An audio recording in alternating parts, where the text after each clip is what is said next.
शनी शिंगणापूर येथील शनिदेवाला आता केवळ शुद्ध तेलाचा तेलाभिषेक करता येणार आहे। शुद्ध आणि ब्रँडेड तेलाने फक्त शनिदेवाला वाहता येणार आहे। शिंगणापूर विश्वस्त मंडळाकडून निर्णय घेण्यात आलेला आहे।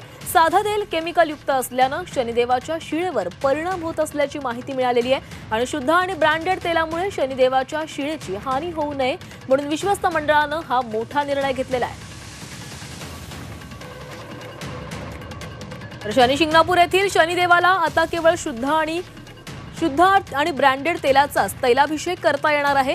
शुद्ध आणि ब्रँडेड तेलानेच फक्त शनिदेवाला ते वाहता येईल। शनी शिंगणापूर विश्वस्त मंडळाकडून हा निर्णय घेण्यात आलाय।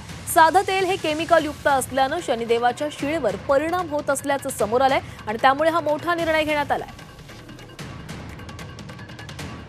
1 मार्च 2025 पासून मंदिर परिसरामध्ये फक्त एडिबल तेल म्हणजे खाद्य तेलच स्वीकारले जाईल आणि जे नॉन एडिबल तेल असेल ते मंदिराच्या परिसरामध्ये स्वीकारले येऊ देणार नाही अशा पद्धतीने निर्णय झालेला आहे। आणि त्या संबंधी आपण ज्या मंदिराच्या परिसरामध्ये जे व्यावसायिक आहेत त्यांना आपण या संबंधी कल्पना दिलेली आहे, लेखी स्वरूपात त्यांना माहिती दिलेली आहे।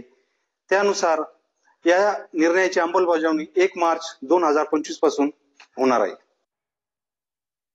तर शनी शिंगणापूरमध्ये शनिदेवाच्या मंदिराबाहेर अनेक छोटे स्टॉल्स आहेत आणि त्या स्टॉल्सवर तेलाची विक्री केली जाते। मात्र जे काही साधं तेल असतं ते केमिकल युक्त असतं आणि त्यामुळे शनिदेवाच्या शिळेला हानी पोहोचत असल्याचं समोर आलं आणि त्यानंतर हा आता मोठा निर्णय घेण्यात आलेला आहे। त्यामुळे या संदर्भातील माहिती शनी मंदिराच्या बाहेरील स्टॉल्स धारकांना देखील देण्यात आलेली आहे।